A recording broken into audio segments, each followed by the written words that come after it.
Hello friend, good morning. तो चलिए आज हम आपको बताएंगे क्लास 10th का हिंदी जो है पाठ तीसरा, भारत से हम क्या सीखें। इसका लेखक है दोस्तों मैक्स मूलर। तो चलिए हम लोग मैक्स मूलर के जीवनी के बारे में पढ़ेंगे। तो चलिए,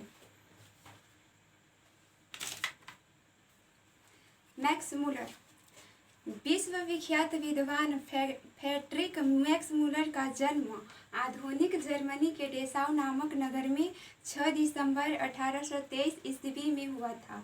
जब मैक्स मूलर 4 वर्ष के हुए, उनके पिता विल्हेल्म मूलर नहीं रहे। पिता के निधन के बाद उनके परिवार की आर्थिक स्थिति बहुत ही दयनीय हो गई।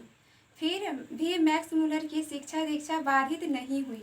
बचपन में ही वे संगीत के अतिरिक्त ग्रीक और लैटिन भाषा में निपुण हो गए थे तथा लैटिन में कविताएं भी लिखने लगे थे। 18 वर्ष की उम्र में लीपजिग विश्वविद्यालय में उन्होंने संस्कृत का अध्ययन आरंभ कर दिया।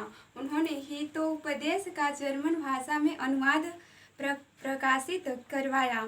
इसी समय उन्होंने कठ और केन आदि उपनिषदों का जर्मन भाषा में अनुवाद किया तथा मेघदूत का जर्मन पद्यानुवाद भी किया। मैक्स मूलर उन थोड़े से पश्चात विद्वानों में अग्रणी माने जाते हैं जिन्होंने वैदिक तत्वज्ञान को मानव सभ्यता का मूल स्रोत माना। स्वामी विवेकानंद ने उन्हें वेदांतियों का भी वेदांती कहा। उनका भारत के प्रति अनुराग जग जाहिर है। उन्होंने भारतवासियों के पूर्वजों के चिंतन राशि को यथार्थ रूप में लोगों के सामने प्रकट किया। उनके प्रकांड पांडित्य से प्रभावित होकर सामग्री विक्टोरिया ने 1868 ईस्वी में उन्हें अपने और सोवरन प्रसाद में ऋग्वेद तथा संस्कृत के साथ यूरोपियन भाषाओं की तुलना आदि विषयों पर व्याख्यान देने के लिए आमंत्रित किया था। उस भाषण को सुनकर विक्टोरिया इतनी प्रभावित हुई कि उन्हें नाइट की उपाधि प्रदान कर दी, किंतु उन्हें यह पदवी अत्यंत तुच्छ लगी और उन्होंने उसे अस्वीकार कर दिया। भारत भक्त, संस्कृतानुरागी एवं वेदों के प्रति अगाध आस्था रखने वाले फ्रेडरिक मैक्स मूलर का 28 अक्टूबर सन 1900 ईस्वी में निधन हो गया। तो दोस्तों ये रहा मैक्स मूलर का जीवनी। तो इनसे प्रभावित होकर, इनकी भाषण जो मैं प्रभावित होकर विक्टोरिया ने उन्हें नाइट की उपाधि दी, लेकिन ये उपाधि उनको तुच्छ लगी तो उन्होंने अस्वीकार कर दिया था। तो ये इनका और विश्व विख्यात विद्वान फ्रेडरिक मैक्स मूलर का जन्म आधुनिक जर्मनी के डेसाउ नामक नगर में 6 दिसंबर 1823 ईस्वी में हुआ था। जब मैक्स मूलर 4 वर्ष के हुए, उनके पिता विल्हेल्म मूलर नहीं रहे। पिता के निधन के बाद उनके परिवार की आर्थिक स्थिति बहुत ही दयनीय हो गई।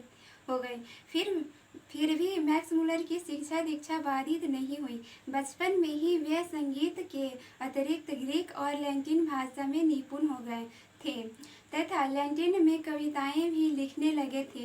18 वर्ष की उम्र में लीपजिग विश्वविद्यालय में उन्होंने संस्कृत का अध्ययन आरंभ कर दिया।